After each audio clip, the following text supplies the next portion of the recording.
The truth is, if we want to be healed, we've got to get real. Most of us tend to avoid reality at all costs. We do it in a few different ways. Some of us ignore it. I'm okay, it's not a problem, it didn't hurt, it's not really an issue, it was my bad. Some of us blame other people. It's my mom's fault I deal with insecurity. It's my dad's fault I struggle with my temper. It's my girlfriend, my boyfriend, my boss, my kids, the list could go on and on. But if we want healing, the first thing we have to do is get real with ourselves. We have to be honest in a few key areas. Number one is this.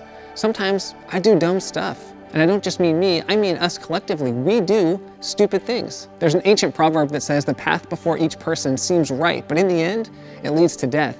In other words, it seemed like a good idea at the time, but it took me where I never intended to go. An ancient thinker said it like this: what's the deal with me? The things I want to do, I don't do, and the things that I don't want to do, I do over and over again. Have you ever been there? You laid in bed at night and you thought, man, I'm never gonna go there again, or do that, or say that, or hook up with her, or drink it, or smoke it, or yell at him, or scream at her, and then a week or a month later, you're doing the very thing that you don't want to do? Sometimes when we do those things, we try to justify them, which is just another way of avoiding reality. The first step to making healing choices is just to admit that we need healing. Stop ignoring it, stop running from reality, stop saying it's not a problem, and just admit that it hurts. It could be that that's the first step towards healing that walks you down a path to true life.